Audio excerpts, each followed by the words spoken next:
আল্লাহ মানুষের অন্তর কখন বক্র করে? যখন সে বক্র পথে চলে, খারাপ পথে চলে, শয়তানের দেখানোর পথে চলে। আল্লাহ যেই পথ নাজিল করেন নাই, যেই পথ রাসূল দেখাইয়ে যান নাই, এই পথ যখন মানুষ অনুসরণ করতে থাকে, আল্লাহ বলেছেন আযাগাল্লাহু কুলুবাহুম, তখন তাদের অন্তরকে আমি পরিবর্তন করে দেই, অন্তরকেই আমি বক্র করে দিই। আল্লাহু লা ইয়াহদিল কওমাল ফাসিকিন, আর আল্লাহ যারা ফাসিক তাদেরকে হেদায়েত দান করেন না। তাহলে সুস্পষ্ট কথা, মানুষ যদি আল্লাহর পথ ছাড়া অন্য কোনো পথে চলে, সেই পথটা বক্র পথ। একটা পথ আল্লাহর, আর হাজারো পথ আছে মানুষের বানানো। একটা পথই আল্লাহর সিরাতুল মুস্তাকিম, আর হাজারো পথ আছে শয়তানের পক্ষ থেকে। এখন এই পথ ছাইরা দিয়া যদি কোনো ব্যক্তি মানুষের দেখানো পথ, শয়তানের দেখানো পথ, সেটা যেই পথটাই হোক না কেন, সুন্দর হোক, যদি সেই পথ গ্রহণ করে, আল্লাহ বলেছেন আযাগাল্লাহু কুলুবাহুম, তাদের অন্তর আমি বক্র করে দিব। অন্তর তখন তাদের বক্র হয়ে যাবে। সূরা আস-সফ 61 নম্বর সূরা 5 নম্বর আয়াত। তাহলে আমরা যখন গুনাহের কাজের মধ্যে অবহেলা করতে থাকি, তখন এই ধ্বংসটা আমাদের নিজেদেরকে করতে থাকি।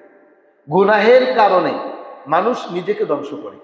আর গুনাহের মধ্যে যখন আমরা অবহেলা করতে থাকি, আরে নামাজ পড়বো না, একটা সময় পড়বো, আরে এখন আজান হয়ে গেছে, এখন তো পড়ার দরকার নেই, আচ্ছা বাড়িতে গিয়ে পড়বো। এই যে অবহেলাটা করলাম, এই অবহেলার কারণে আমরা আমাদের নিজেদেরকে ধ্বংস করে ফেললাম। একটা সময় মানুষ ধ্বংসের মধ্যে পড়ে যাবে। মনে রাখবেন, হঠাৎ করে মানুষের থেকে হেদায়েত আল্লাহ উঠিয়ে দেন না। মানুষ গুনাহ করতে করতে করতে করতে একটা সময় সে হেদায়েত শূন্য হয়ে যায়।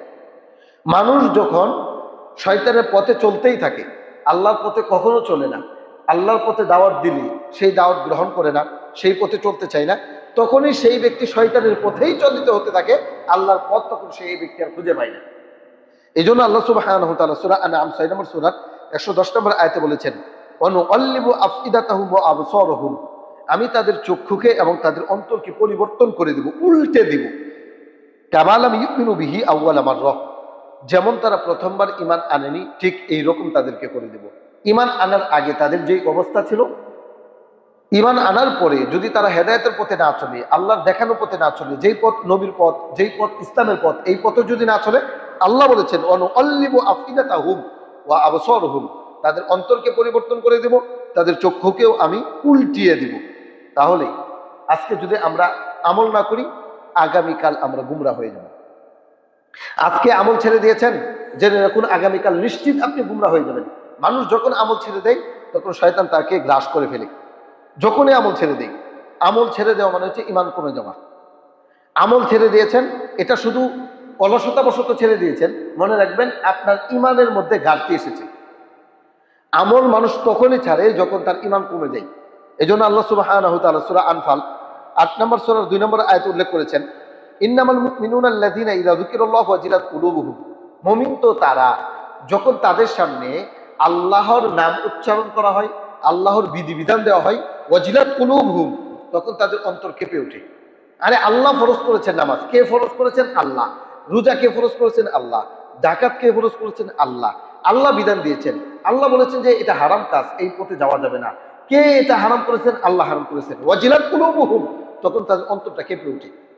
ইমানদার ব্যক্তি যখন হাইয়া আলাস সালাহ ডাক শুনে, তখন তার রং পরিবর্তন হতে থাকবে। যদি সে মসজিদে কোনো কারণে যেতে না পারে, এটা তার ইমানের দাবি, তার ইমানই তাকে মসজিদে নিয়ে আসবে। ইমান কমে গেছে, এখন নামাজ পড়তে ভালো লাগে না। ইমান কমে গেছে, এখন ইসলাম ভালো লাগে না। ইমান কমে গেছে, এখন হুকুম আহকাম, আল্লাহ যা আদেশ করেছেন, আল্লাহ যা নিষেধ করেছেন, এগুলো এখন মান্য করতে আর ভালো লাগে না।